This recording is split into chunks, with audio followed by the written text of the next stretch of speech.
Great. Well, welcome everyone. I'm very excited to have the Wiz in the studio today. Welcome, Wiz. No worries. The real Wiz was at the MCG last night. He kicked a ripper, Nick Watson. Mate, was there some acrobatics last night, or I didn't catch the game last night? He's just got such an incredible knack of timing. You know, he's just such a natural player. So wish he was at St Kilda. Yeah.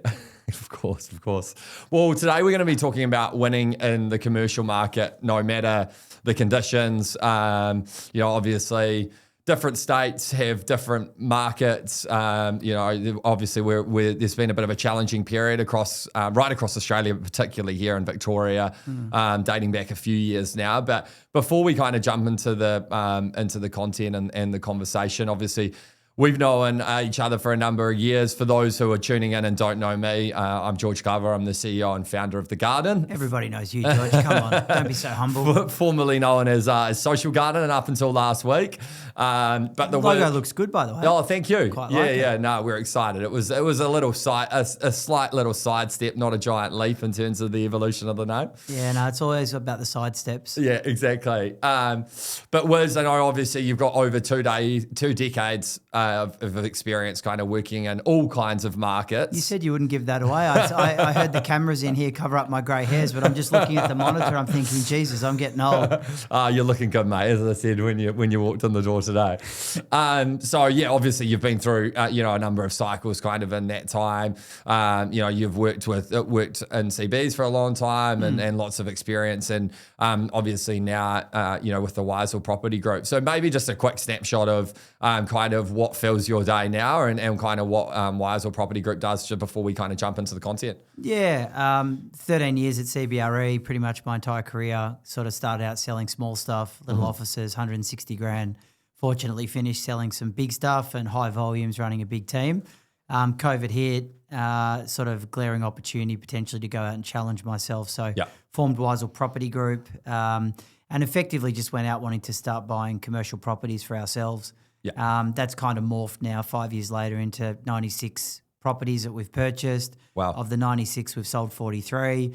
A lot of the hallmarks of what we do are the foundations that, we sort of learned during agency days. So a lot of the skills are transferable.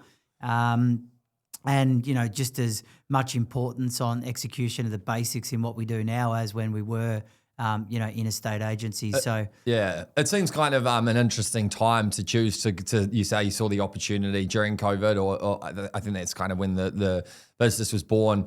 A pretty challenging time for commercial real estate agents kind of during that. What was it you kind of saw at that time that kind of was the catalyst for you to say, okay, I'm going to, as you say, change it up and kind of go out on my own and have a crack at doing something different?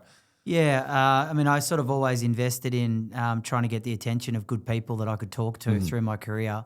And fortunately, I appealed to, some pretty serious people during that time. Yeah. So I took full advantage to sit down with them as often as I could, prepare questions, learn from their experience, because, when you are coming through, you want everything now. And the older people kind of say to you, money can't buy experience. And you sort of say, well, yeah, but I've got enthusiasm. Yeah. As you do get older, you realise money really can't buy experience. For sure. So the opportunity to leverage by speaking with people that have that experience is really invaluable. Yeah. And I think that goes for someone that's 18 in their first job just as much as what it goes for with me now. Yeah. The mentors just change based on the direction that you're sort of heading in. So the catalyst with thinking was speaking with people like Lloyd Williams, and others during my sort of agency days. They all pointed to a significant risk they took at a time when things were really looking grim. I think we all remember being in our tracksuit pants, working out what we were going to get on Uber Eats and what grog we could get delivered from Dan Murphy's when they opened at 10 a.m. And it just sort of dawned on me that maybe something was glaringly obvious, that it was time to go out and do something a bit different. So what I've kind of observed in my time kind of working with you is like you've obviously got a depth of experience across a whole bunch of different categories.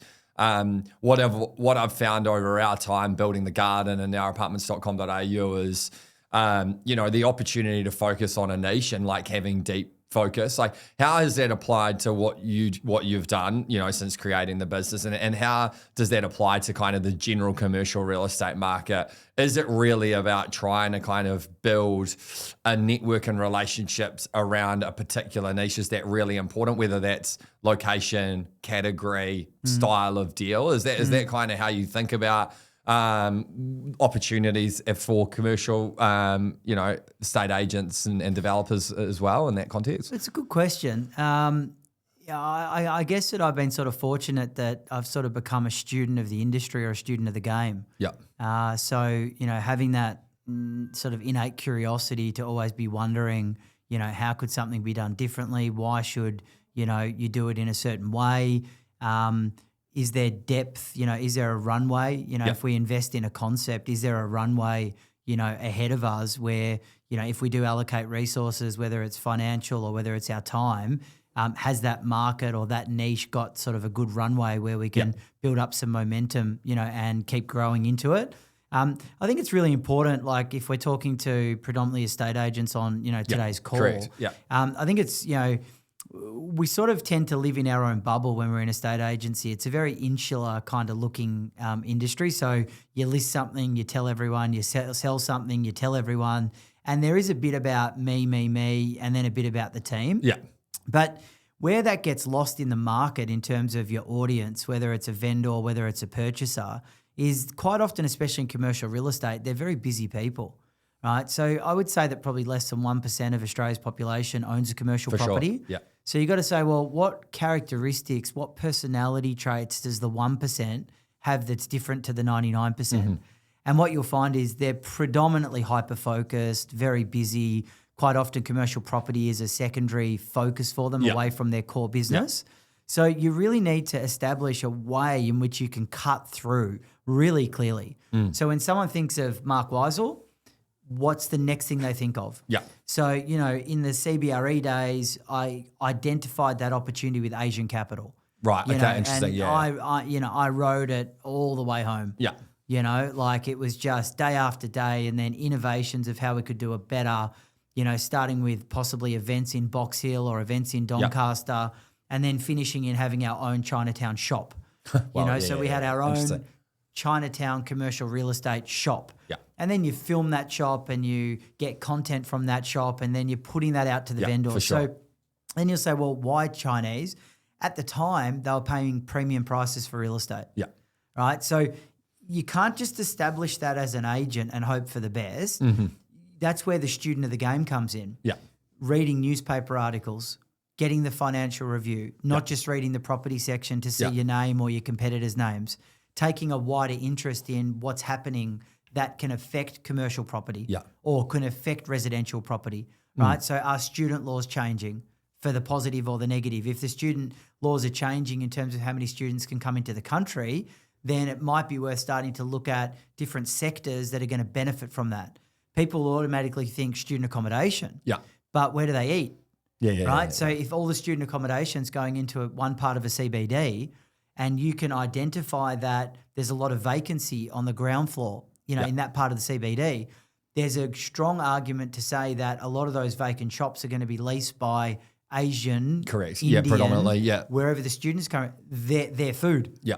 So you could then eventually, if you were starting out and you wanted to have a niche in leasing, you'd say, well, I specialise in working with tenants that need spaces to service international students. Yeah. The landlord in Elizabeth Street in Melbourne or Swanston Street or Beckett Street, they've just been told that their current tenant's moving out. Oh, well, what are we going to do? Well, let's give it to XYZ person. But why? Well, they specialise in leasing properties to these types of people audience, businesses that students come to. Yeah. So it can be that specific. And all of the upside, which a lot of people don't understand, is not in the generalities. It's really in identifying the specifics and then hammering it all the way home as hard as you can. Yeah, and I think that's kind of a good kind of segue into fundamentals. And you talk about a comment you made there around, you've got to kind of be your foot on the pulse. We often think about kind of lead indicators that turn into lag indicators. Your lag indicator is obviously doing deals. you kind of another lag indicator you could argue is actually winning listings. Yeah. Maybe you could argue that's a lead indicator.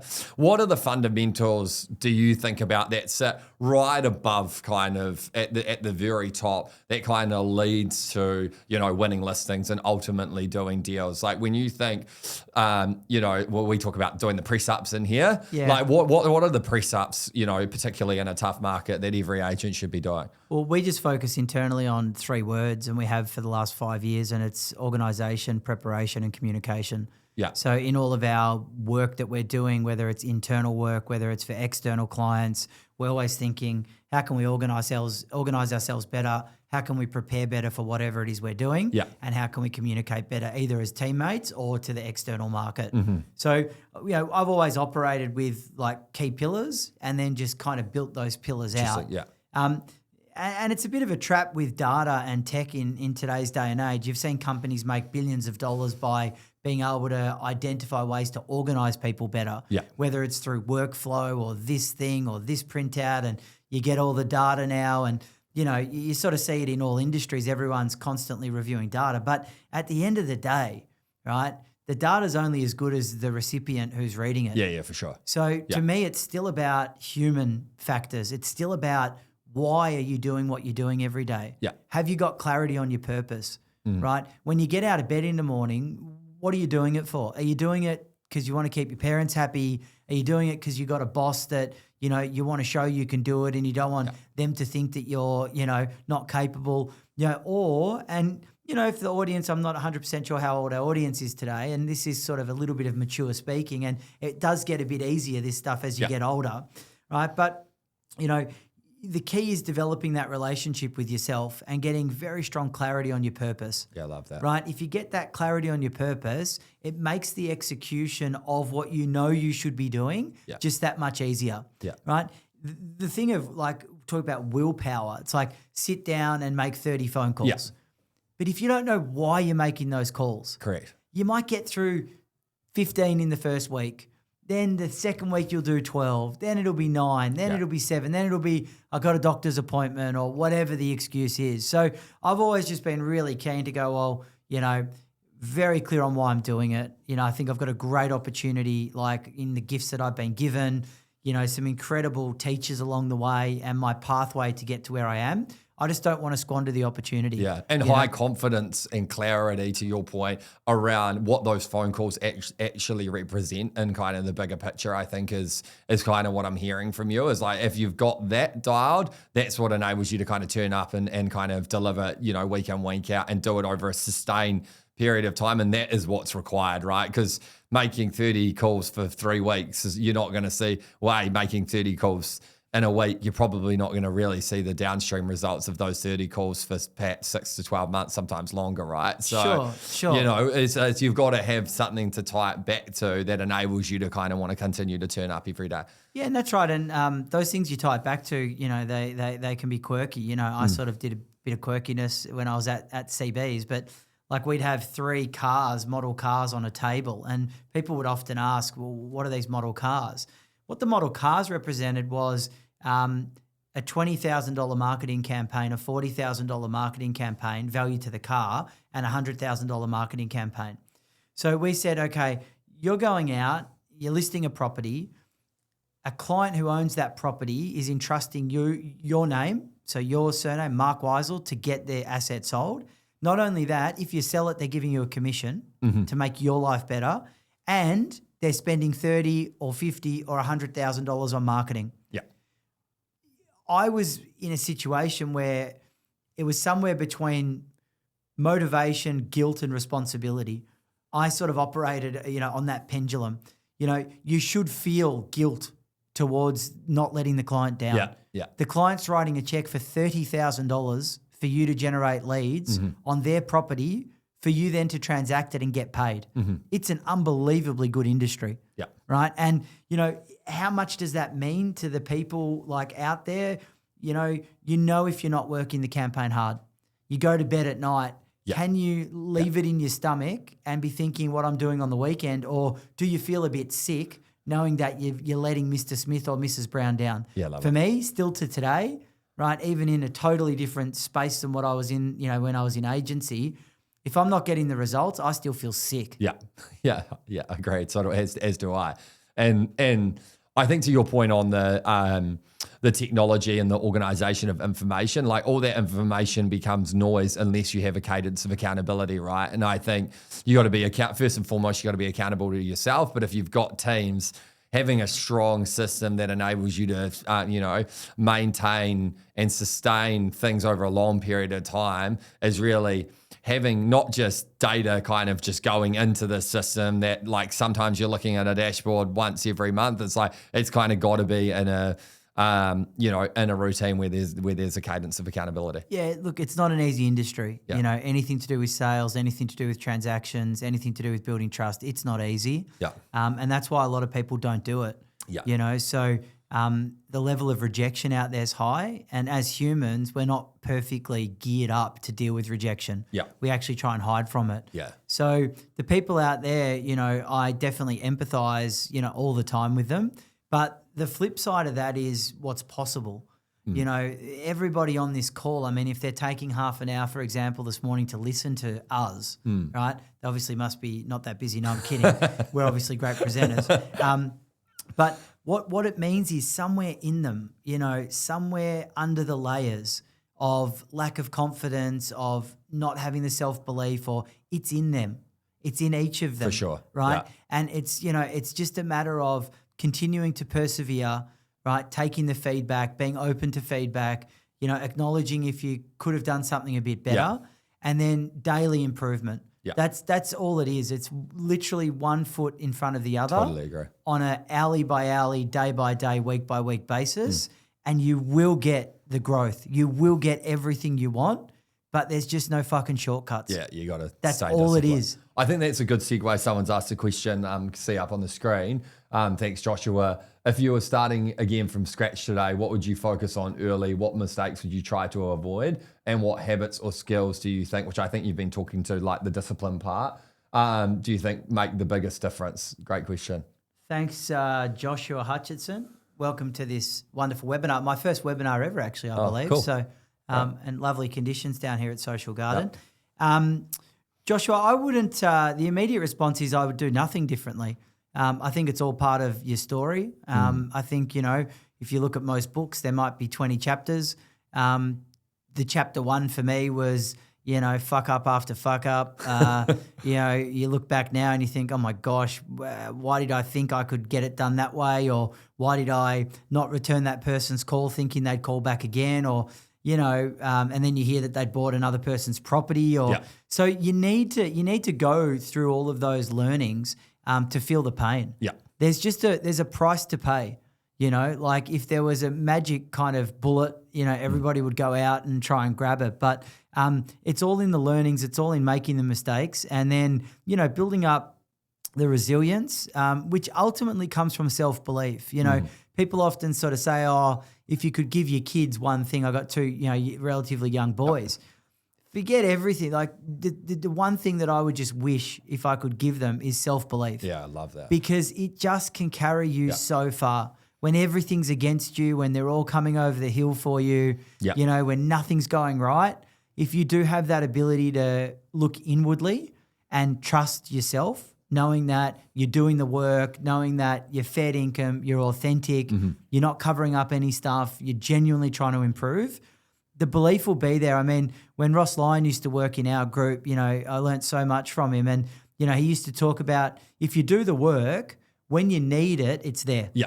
So if you haven't done the work, if you haven't had a crack, Josh, if you haven't made mistakes, if you haven't been hung up on, if you haven't been abused by people saying, take me off your mailing list, unsubscribe in capital letters with 2 exclamation marks, that's all just par for the course. Totally. Right? And it will get easier. The big problem, Josh, is most people drop off, right? So most people can't deal with it, day after day after day. And, they end up wasting a few years. Whereas if they just kept persevering that little bit more, got a mentor, grabbed someone in the office, worked as a team, got in a bit earlier, worked it for a few hours on a Sunday, just little things. Yeah. And then the things start to open up, right? They start to open up for you and you go, gee, wow, I didn't think that would happen like that. Now I'm going to double down on that. Yeah.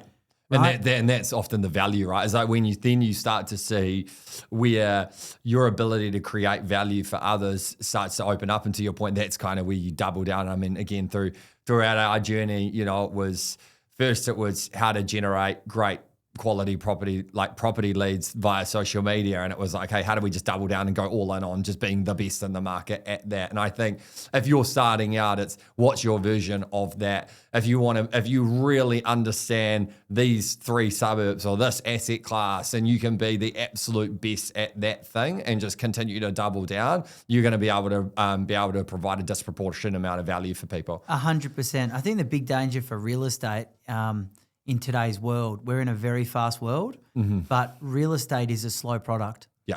Right. So somebody deciding to buy or sell, they're probably only doing that once every 3 or 4 years. Yeah.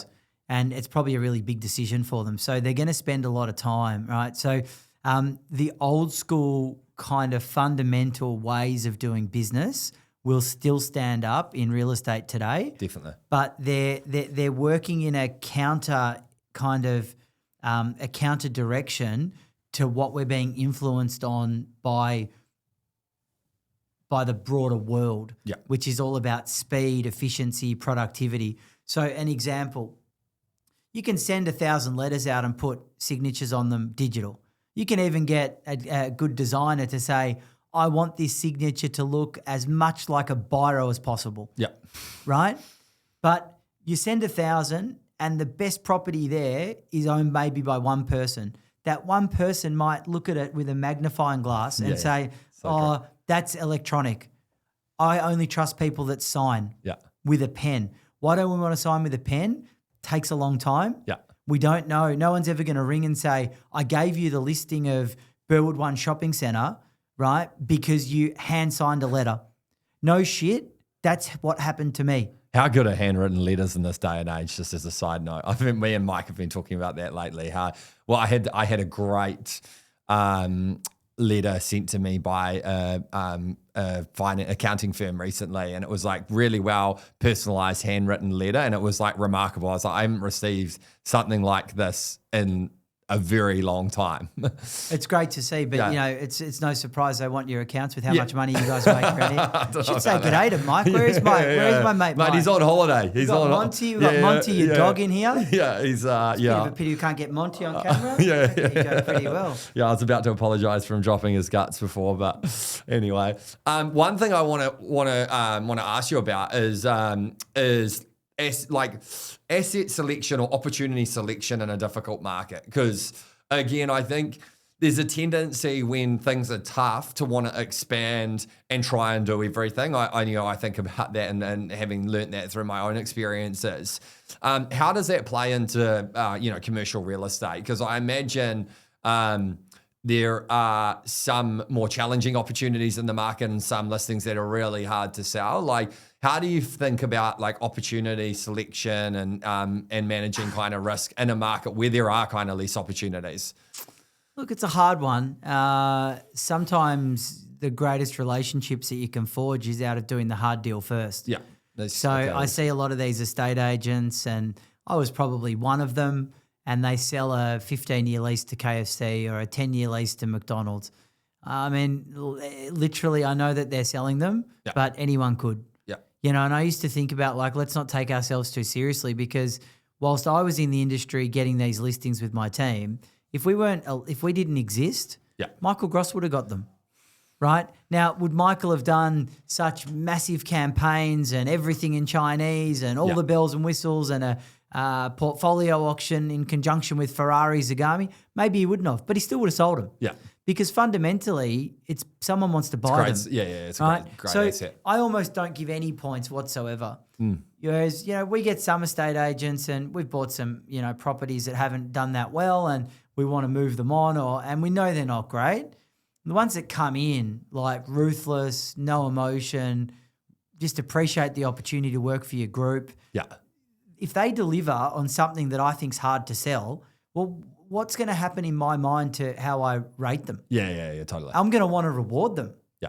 Right? So It's kind of like training at super high intensity when you're like, when you're coming up through the ranks to become a professional athlete. It's why they train at high intensity, right? And put them through the ringer. I copped a bit of flair. I did a podcast with Jones, and I sort of got a bit worked up or emotional about a situation of estate agents saying to us, "Oh, look, we can't take that on because it doesn't fit our system or it doesn't fit our brief." I think that we have to really, understand the role of the estate agent is to provide customer service. Yeah. The client doesn't really care if it suits their brief or it doesn't suit their brief. If they want to use them, I'd say grab it with both hands and do everything you can, especially if you think that client's a good investment for the future. Do everything you can to deliver. Yeah. And most clients that are worth their salt won't actually judge you on the outcome.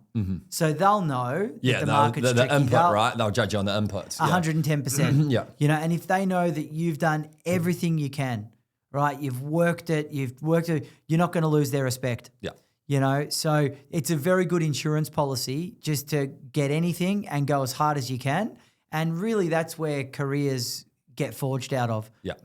I remember when XYZ sold this for me, I didn't think they'd get it done. The market was horrible. The kid delivered, right? And it's a good segue into want to talk a little bit about trust, but I think that's what builds trust with the vendor, right? To your point, is like having difficult conversations, but knowing you've kind of done the work to get there. It's like we often just talk about it's about turning over rocks, right? It's like sometimes you just got to keep turning over rocks, and eventually, you'll strike gold. But in terms of again, when decisions start to slow down, how do you kind of shorten that trust gap? With potential buyers and also with vendors too. Yeah, good one. I think what comes to mind there is communication. Yeah. So if we go back to the initial three pillars I talked about, organisation, preparation, communication. So, putting a bit of emphasis around communication. So what does that look like? Normally it might be an email or an SMS or a phone call. Maybe it's a face-to-face. Yeah. Okay. And it's not, could you come into our office in Collins Street? The person lives in wherever. Hey, have you got a cafe around the corner from you in Fairfield? I'll meet you there. Yeah. You drop I know you got 2 kids. What time do you drop them off? 9:00. Cool. How about 9:30?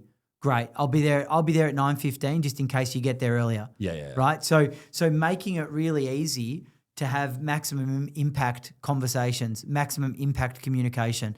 Unfortunately, at the moment, the idea of spreading and making, huge comms and doing heaps, it's just not possible. Yeah. So if you're playing that game and you're trying to do heaps, the reality is the market at the moment probably won't allow you to do heaps. So you're actually better off nurturing a style that you're building an infrastructure within yourself that when the market actually improves, you can take off. Yeah. Right? For that first 5 years in agency, like we built structure and system and we, really the database and blah, blah, blah. And that was like 2007 to 2012. And we did not much business in that 5 years. Yeah. But the next 5 years, it exploded. And the more it exploded, the platform that we created, the foundations of it could hold that growth. Yeah. It could support that growth. Yeah. And that was when, everything got really good. Yeah, no, great advice. We got another question coming through. I can't see who it is, but Mark, as you scale your platform, how do you identify the right partners, not just financially, but culturally and operationally? And what are the early signs a partnership will either outperform or unravel? Great question. Oh, great question. So I think that relates to business partnerships. Yeah, it sounds like it, yeah. Well, I think both of us are pretty fortunate in that regard. Yeah, sure. You've got Mike. I think Mike initiated the relationship with me. So it's even funny how it works. Mike initiated it and now, we're day to day and get on extremely well. I've also been so fortunate to have Lewis Tong as my partner. He ran the Asian services desk and then we started this together, 5.5 years ago. I think that one's an interesting one because sometimes you just get these natural fits where things just work. Yeah. I think the great benefit of Lewis and I is he doesn't want to be me. So he knows what my strengths are. And some people think some of the strengths are alluring and, it can be market facing and, get a bit of attention. And it'd be very normal for everybody to want that. Lewis really doesn't envy that component of me. So there's never that tension. The problem for me, and hopefully Lewis isn't watching because everything that Lewis can do, I can't do, but everything I can do, Lewis can do. So I'm actually at a disadvantage in our partnership. In terms of, business partnerships, even if you're looking at, teaming up with someone in your office, how's it going to work? Or, whether it's going into business with someone, you've got to trust your gut. Yeah. Your gut does develop over time and with a bit of experience, but you kind of know in a conversation with someone if you're having to push really hard to try and convince them or to try and motivate them, and we have this really weird sort of thing, especially as people that want to be high achievers. We kind of feel like we can get people to do things they don't want to do. Mm-hmm. The bottom line is it doesn't work. Yeah. It may work for a short period of time, but I think your viewer there talked about the word unravel. Yeah. Eventually it will unravel. Yeah. Right. So I think, as I get older, we become a lot more deliberate. Yeah. We do Great. a lot more spending time with people and talking to each other, understanding about, their backgrounds, what's their history, what's their childhood look like. Because, as you get older, George, and you're a dad as well, your time does become more finite. Yeah. So back when I was 25, it's like stay at the office till 1 a.m. Yeah. Who cares? Like, it's like looking after yourself. But now it's sort of like, do I really want to be spending time? For sure. Exhausting myself? Is it really worth it? And as you get older, you kind of go, nah, it's really not. I think what you said earlier around just purpose and alignment with, you were talking about in the context of alignment with your team, and actually you were talking about in the context of individuals and how they show up and turn up for themselves. But I think equally, any time you're partnering with someone, obviously making sure there's a real sense of alignment when it comes to why you're doing things. Because I think the how you do things is kind of a bit interchangeable, but the why part is like, you got to be aligned from the start on how you kind of see the world and why you think things are the way they are. And yeah, I agree 100% why things are the way they are. And then the other thing is, don't be afraid to, if you're unsure, pick up the phone and ask someone. Yeah. I think around 6 or 8 weeks ago, I liked this guy, had a concept, commercial property. It was a bit left field. I thought it could be a great fit for what we're doing, complementary. So, took him to lunch, had a chat, kind of was trying to feel out whether, I knew where his weaknesses were, which would have been our strengths. So I think the partnership would have been great on a piece of paper. But the individual, I was very concerned. Yeah. A little bit older than me, didn't want to take feedback, very fixed mindset, not growth mindset. So I got out and I was like, I still thought this is a bloody good idea. I think it's really good for what I want to do. So I rang Jerry Ryan. Yeah. And I'm very lucky to know Jerry and do a lot with Jerry. For those that don't know Jerry, he's the founder of Jayco Caravans, owner of the Melbourne Storm, incredible Australian, generous man. I rang him, I said, Jerry, this is the situation. I was at Crown. I remember being out at the valet thing, just, walking around. I said, Jerry, I've just had this meeting. What do you think? He goes, Wiz, don't do it. He goes, if that's how the first meeting's going to be, imagine in 3 weeks, 3 months, 3 years. He said, the guy's probably really good. If you think the idea is fantastic, not to be rude, but just do it yourself. Yeah. And trust your gut. Right. But there are times, George, where it's like it is more efficient to partner with people. Totally. Right. Rather than start it all yourself. But trust your gut, ask the hard questions, don't dilly-dally around, and really look at, I think, body language when you're speaking to people. Can they look you in the eye? Mm-hmm. And it's not a matter of judging them or them not being up to your standard or anything, but, it's the real world out there. For sure. I think everybody wants to make out like business is all fanciful and fluffy and nice, and it's not nice, right? It really is not nice, and you've got to have your wits about you to put yourself out there, right? Yeah. So at times, especially what we're seeing now, it's a bit of warfare out there. For sure.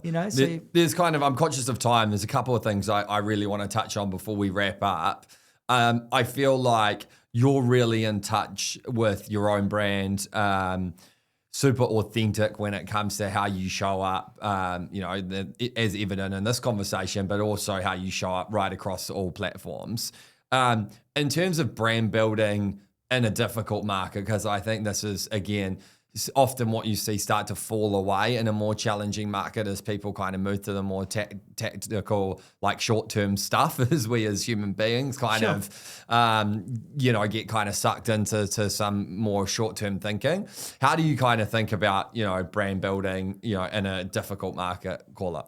Well, I mean, I think or just at aggregate. Sorry, I should say. I think fundamentally, double the marketing spend. Yeah. Like, when things are slower, double the marketing because you need to cover more ground. So, that's something that we're instilling at the moment. You and I have spoken about it with stuff that we're doing, what my aspirations and my goals are there. That's, again, easier when you're a proprietor. Like I make the decisions. For sure. When you're an estate agent relying on vendor-paid marketing, you have to sort of it's a bit harder because they're like, well, why should I do that? We don't have the results, right? But if they know that they're going to spend more money marketing, but you're going to spend more of your time. Yeah. So you might sort of say to them, look, I want to spend another 15 grand and I'm happy to do it in 4 installments in 2-week periods. And what I'm going to give you in return for that 2 weeks is these are my 10 KPIs. Yeah. Right? Most people want the extra marketing so the phone rings. But the vendor that's going to fork out another 15 grand for the campaign added on to their initial, what are they getting in return? Yeah. And a lot of people won't commit to those KPIs because, again, they're not organised, they're not prepared, they don't communicate well. Yeah. So it's just, it's just give and take. Every relationship's give and take. In terms of your own brand, George, I'm just very fortunate. Commercial real estate is just my solace. Yeah. It's just, I don't know how it happened. I don't know why it's so deep for me. I love it. I respect it. I'm chasing it, and when you've got that feeling where there's that affinity for what you do, you are curious. I mean, how did we end up meeting? Because there was a level of curiosity of something could be done better, and you just kind of always searching for that next thing. Yeah. That leads to brand building. I mean, today in a sense is brand building, but when we started out 2 years ago, it wasn't like, our goal in 2 years is to sit. Definitely. Is to sit with your dog and and have this webinar here. Yeah. So things really evolve. Yeah. And when you're working with passion, like I often say, George, to people, like the world wants to tell us that everything smart is done with your brain, right? And to an extent, but anything good, comes from the heart. It really comes from your guts and your heart and somewhere in here. Yeah. And it's that fucking fortitude to keep going and I'm going to try this. And, you become a bit of a trailblazer. And the best thing about it is you get to inspire other people. Yeah. And I think it's like, to your point, like the authenticity when it's your solace, as you explained, and that kind of shows through in everything you do. And I think, my advice to anyone, wanting to kind of, whether to your point earlier, wanting to go out on their own or partner with someone or just grow what they're doing, I think when it comes to brand building, you do need to check your ego and leave it at the door. Not everything you do is going to be a smash hit. It's, it's about kind of just getting in the reps and being consistent. It's about, whether it's about sending emails, whether it's about LinkedIn content, whether it's video. Be active. There's things you can do that don't require you to double your marketing spend, that enable you to build your brand. So, but you've got to be able to leave your ego at the door with that stuff, because there's going to be plenty of times you're told no. There's going to be plenty of content you produce that gets zero engagement, and that's just the nature of nature of the game. Yeah, he's got to keep persevering. I mean, we're going to wrap up, but the one thing that I just want to make really clear to the audience is don't wait to start.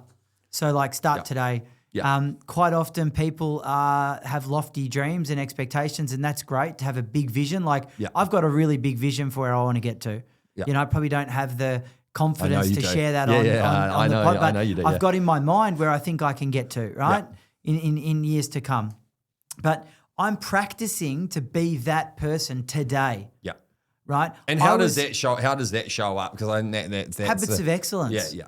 Right. And I'm not saying I get it right all the time. I mean, I make mistakes over and over and over again. I think, Mark, oh my gosh, how did you do that? You arrogant, right? But the self-reflection, but what I hear a lot of because I love speaking to young people in the industry, because people gave me a chance when I was 20 and 21, right? And so I always, if anyone contacts me, I'll always try my best to meet them, right? Yeah, same here. And people say, oh, well, at the moment I'm doing this, but my goal is to do that. And when I do that, when I get that chance, I'm going to change all my habits, right? It doesn't happen, right? Like practice being excellent today, build up the foundations of that today, those habits, the repetitions, all of that stuff, and that will carry you through. That's what's happened to me. Yeah. Right? My follow-up, my intensity, my passion, it's just, I walked out of 34-8 Exhibition Street, walked into, initially Caulfield and now on Collins Street, and the habits just followed me. They roll with you. Yeah.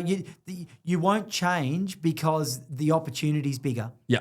Right? It's Totally. a myth. It's a myth. And it's that mindset, when you've got that mindset, that routine mindset, the context in which you can look back and say, did I have a productive or a good day or a good week, becomes all about the inputs and the routine and less about the deal and I landed this big client. It's like, did I kind of do the things that I know are going to result in long-term success? And to your point, no shortcuts on any of that stuff. And it's just discipline, just done over and over and over again. And the prize, in wrapping up, the prize is big. Yeah. And you only learn this as you do get a bit older, but the value of self-pride, the ability to know that you're doing it and you're doing as well as you know that you can. Self-pride is an extremely valuable, nice mirror for self-belief, like a nice little kind of, yin and yang. Yeah. So it's like I've got the self-belief, because sometimes the self-belief can get caught up in bravado, ego, insecurity. But when the self-pride's there, because deep down we all know. Correct. Right? And nobody can take that off you. Yeah. It doesn't matter whether Jeff Bezos walks in and he's got a 5,000-foot boat. If you can look at yourself in the mirror and know that I'm doing the best that I can and I'm doing it because I've got clarity on my drivers, whatever, your dog, your kid, yourself. Yeah. It doesn't matter what the driver is, but getting clarity. And then you're putting in that effort and you're taking the emotional risk with no guarantees for success. It's very powerful feeling. Yeah. Right? You feel empowered and no one can take it off you. Yeah. It's not like something material and someone can take it off you. Yeah. It's earned. Yeah, love it. I think that's a great place to kind of end the conversation. The Wiz, thanks so much for joining. People want to reach out to you, LinkedIn, best place to get in contact with you. Anytime. Yeah. Awesome. You'll find me out there, I'm sure. All awesome. good. Well, thanks for joining us, guys. Appreciate it.